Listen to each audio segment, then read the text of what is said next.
Dogs. Dogs. You hear me, dogs? Listen to me, Anthony. I've got your head in a f***ing vice. I'm gonna squash your f***ing head like a grapefruit if you don't give me a name. Don't make me have to do this, please. Come on.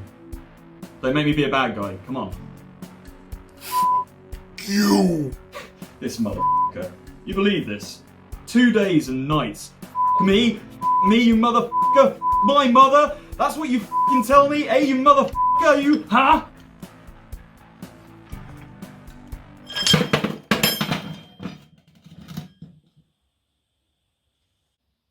Huh. Well.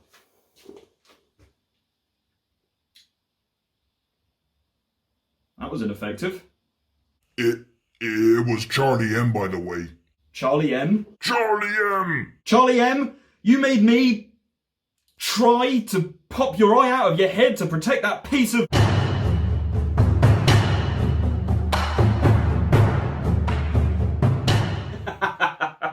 Casino. Anyway, I may have gotten slightly sidetracked here, but yeah, this is the project we're going to be working on. I bought this Vise on eBay probably about a year ago, purely based on the fact that I really liked how it looked. But as you've already seen, the shaft here only has one end on it, so that slides out. And when you actually try and tighten or loosen this thing, when you get it to a certain point, the entire shaft here spins, meaning that it doesn't do up. There's an area on this which is meant to be flattened to butt up against the underside of this, but it's worn away and now the whole thing spins. So unfortunately, by very definition, a vise that doesn't tighten isn't much use. But this benefits me because I get to restore it, and I love restoring old tools. So without any further ado, let's get on with it. So the plan I've got for this thing is I want to be able to mount it out here on the workbench. Since you last saw, I've installed this grating to act as a plasma cutting table. And what I want is to be able to run the ground clamp probably under the table and attach it to both the table and the vise so I can use both for plasma cutting. I'll also be using this for a lot of woodwork and stuff out here. As you can see, I've been collecting. But yeah, first step for this thing is disassembly. There is a bolt missing here, but what I'm probably going to do is replace all of these bolts with new ones anyway, so that's not a big issue.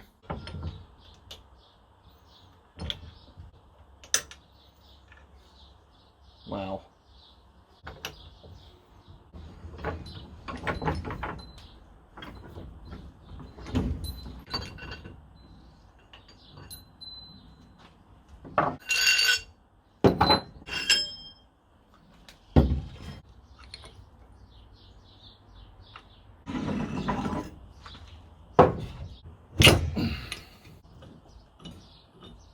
There we go.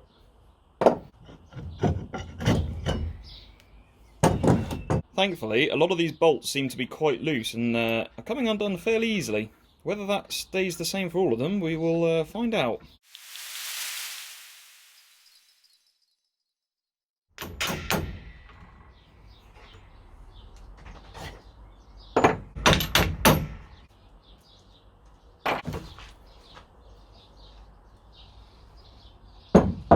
So this here is the problem part.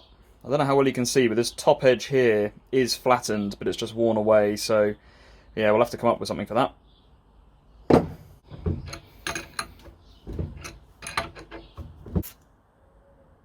Well, it was all going well until I got to these four. These four are completely seized. The issue I'm having is on the bottom side of the bolts, they're completely rounded off and countersank, so I've got nothing I can get a grip on. So I was just really having to rely on the underside being rusty and providing friction. But yeah, I'm hoping with penetrating oil and maybe some heat, I will be able to get these loose, so I'll check back in a bit.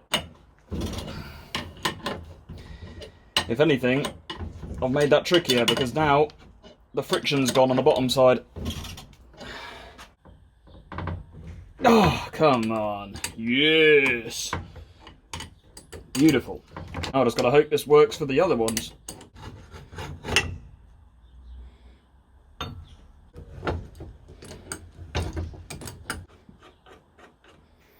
Whew.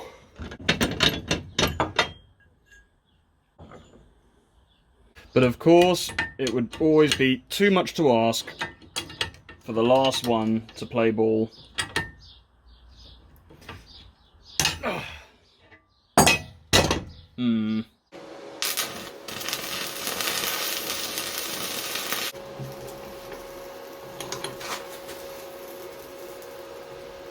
Yeah.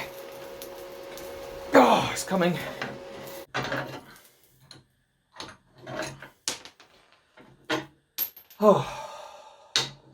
Finally. Well, that's finally everything disassembled. As you can tell, that took a while. I think tomorrow is going to be when we're working on the cleanup. Nope. Right, it's time to bring the stuff from outside in, but this workshop needs a hell of a tidy up, so let's do that quickly.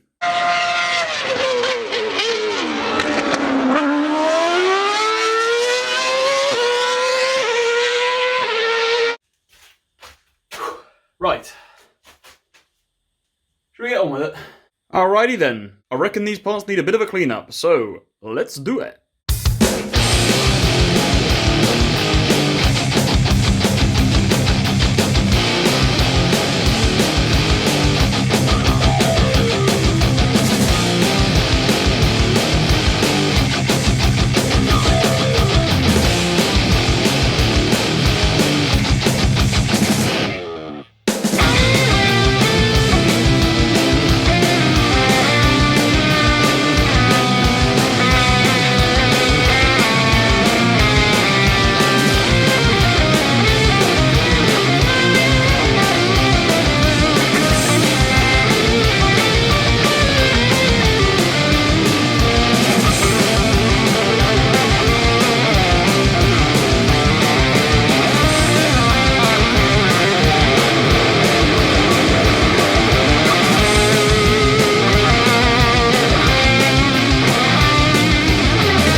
Tired now. Okie dokie, with the parts pretty much done, it's time to acetone them down and give them a lick of the rust converter. Ugh.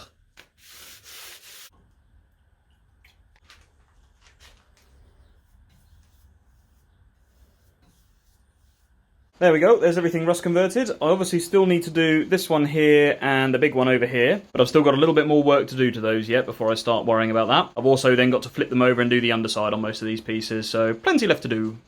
Right, with all the parts now fully rust converted, I've decided I'm also going to apply a coat of paint to these pieces. I'm going to be using this stuff, which is heat resistant. I've already done a couple of the pieces, and whilst I don't expect the heat resistant paint to remotely hold up to the temperatures of plasma cutting, I'm hoping that it will help provide a bit of protection from the slag that comes off it. But even if it doesn't, at least for the moment it gives it a nice uniform finish.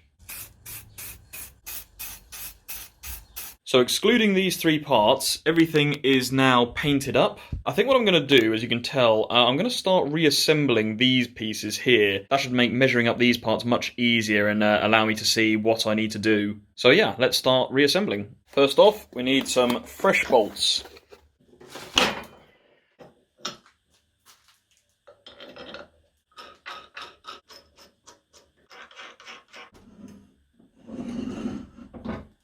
So having got this thing loosely assembled, we can put our pieces we've got to alter back in place, and we can see exactly how much we're going to need to alter these by. So that one goes there, this one should slide in there, and now I can see the depth of this gap, and what I'm going to do is I'm going to put a little piece of bar in here and weld it to this piece, and that should hopefully butt up against the underside of this, and it will prevent the whole thing spinning, meaning it's a working vise again.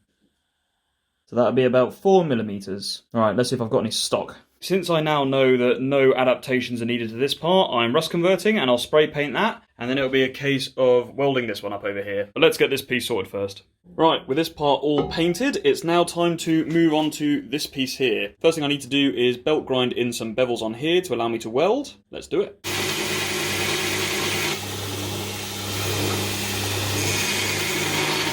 There we go, a little something like that.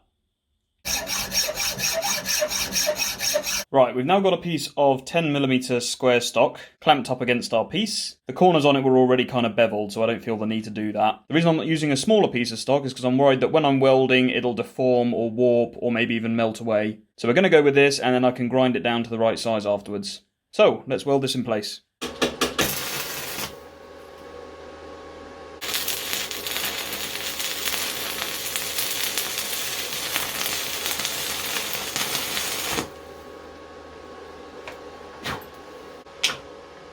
Unfortunately, the only clamp I had that was big enough was this one, which is plastic, and that smells terrible.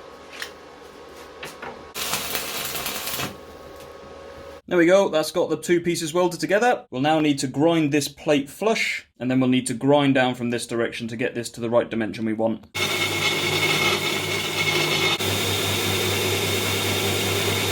Right, not the tidiest cleanup in the world, but that is the part now done, and let's see how that fits up. Well, I think the word is perfect.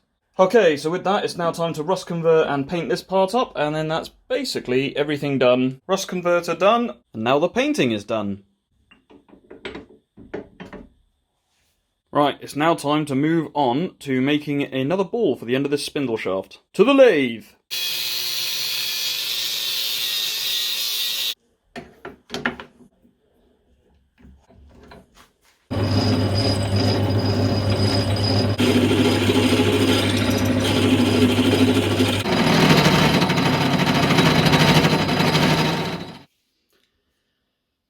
So I'm an idiot. I've been slaving away on this lathe for hours, and this is as far as I got with the piece. Now obviously, this is a very small, more of a hobbyist's lathe. I know for a fact it works fine on brass, aluminium, even mild steel. But even mild steel is a struggle, and anything heavier duty than that is just a no-no. And I thought that this was mild steel. But down here, where I'm storing these two, I picked out this piece instead of this piece. Now this is mild steel, and this is EN24. Now I don't expect you to necessarily be a metallurgist, but basically EN24 is a hard-wearing tool steel. It can be machined by a professional lathe, but for my little doohickey down here, that's a tall order. So I instead reverted to using the lathe to spin the piece, while simultaneously... I'm stuck on my tripod. While simultaneously using my angle grinder to try and wear the piece away. And like I say, even after an hour or two of grinding, that's as far as I got. So I've given up for this evening, and I'm going to carry on with it tomorrow, because I feel like I've come too far to stop now. So abrasives it is. I wasted so much time!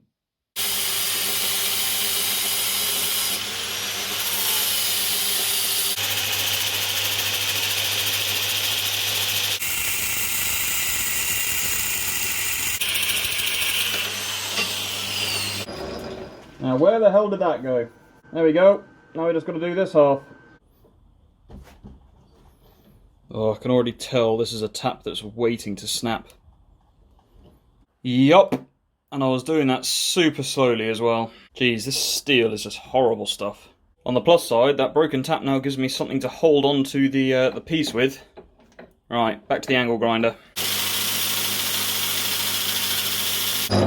The only thing dumber than using one piece of high-speed spinning machinery inappropriately is using two.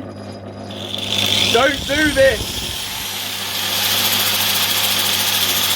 Right, this is the only other M12 tap I've got. So fingers crossed this one doesn't break, otherwise I'm going to have to come up with a different plan for how to attach this.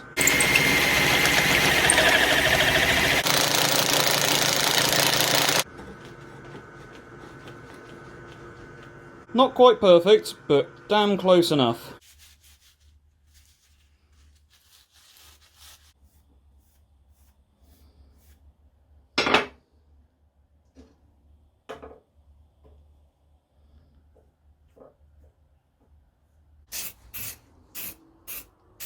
So I think I'm actually going to swap over all of these bolts. These two, when I remove them, were M12 bolts. But as you can see, the hole they're going through is not 12mm. So straight off the bat, we're going to be replacing them with two 14mm bolts. Fix number one. Fix number two is on these ones here. First of all, they stick out a very long way. And second of all, they're not countersunk. Now I don't think this is the original plate that came with the Vise. I think this is something somebody's added. And originally I was planning on adapting these bolt heads in order to make them countersunk so that they sat flush. And then I thought to myself, why am I going through that level of effort? You can buy countersunk bolts easy.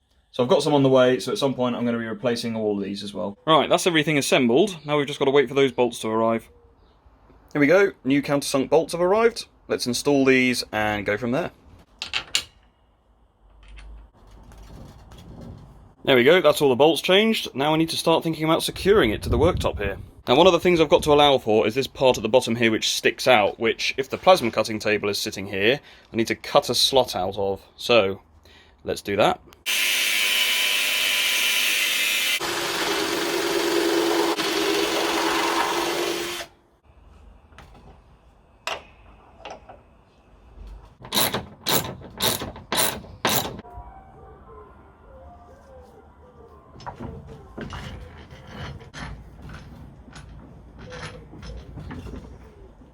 Nice.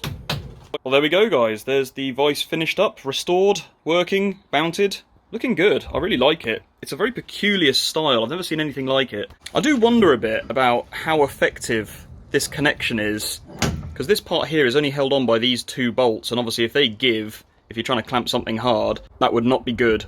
And same thing with this piece, it's only held on by two bolts. But I'll give it a try. It's probably going to be for more light work rather than hammering or anything heavy duty. So I think we're going to be fine. But yeah, I'm really pleased with how that came out. I do like giving a second lease of life to old tools. I do have a plan at some point to run the negative clamp from my plasma cutter through this old welding cable, which is buried somewhere here.